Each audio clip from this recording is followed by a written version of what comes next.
now recognize Assistant Secretary Liu for the opening statement. Chairman Wilson, Ranking Member Phillips, Chairman McCall, colleagues. When I was a junior officer in Peshawar, Pakistan 31 years ago, I got to see a Pakistani election up close. I got to see the irregularities in that election, but also the courage of the Pakistani people to come out and vote despite threats of intimidation and threats of violence.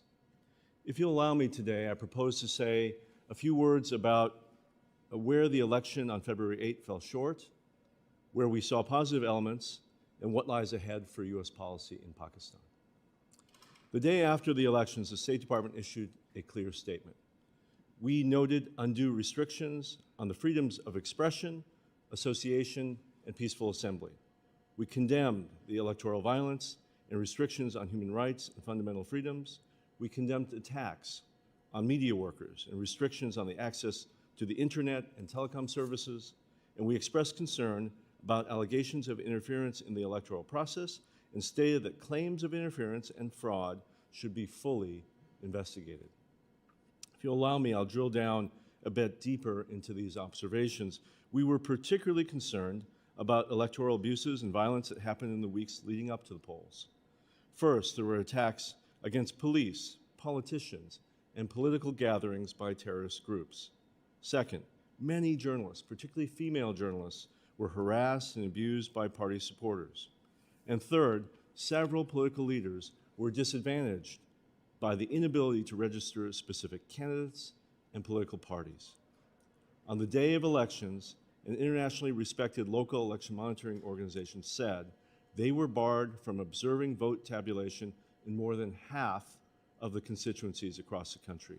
And despite a high court order not to interrupt internet service on election day, authorities shut down mobile data services, the principal means by which Pakistanis access social media and messaging apps. There were positive elements to this election as well. Despite the threat of violence, over 60 million Pakistanis voted, including over 21 million women. Voters elected 50% more women to parliament than they had in 2018.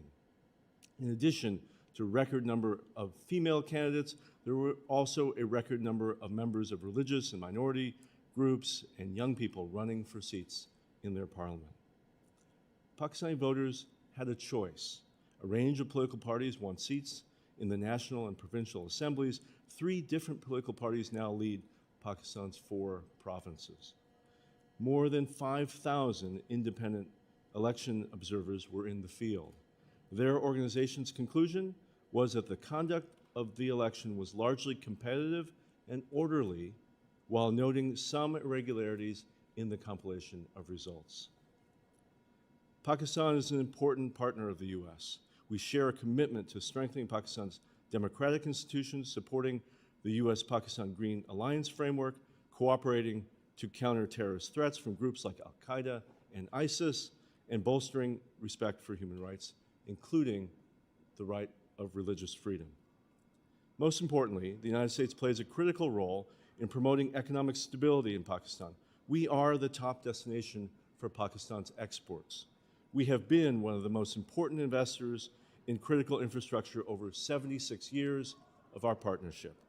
For example, the U.S. government is refurbishing now the Mangala and Tarbela dams, which provide electricity to tens of millions of Pakistanis. Our support for Pakistan over these decades has been in the form of development grants, private sector investment, and humanitarian assistance during the periods of its greatest need, including the recent catastrophic flooding. Unfortunately, Pakistan is facing a mounting debt challenge after the past decade of elevated borrowing, including from the PRC. This year, nearly 70% of the federal government's revenue is expected to go to payments to service this massive debt. Pakistan needs economic reforms, and it needs private sector-led investment that will deliver economic growth for the Pakistani people and not dig their government deeper into debt. Finally, Pakistani people deserve a country that is peaceful, that is democratic, and that is prosperous.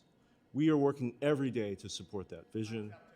I think I thank the subcommittee for its leadership on developing our relations with Pakistan, and I pledge to work with its members as we execute our policy.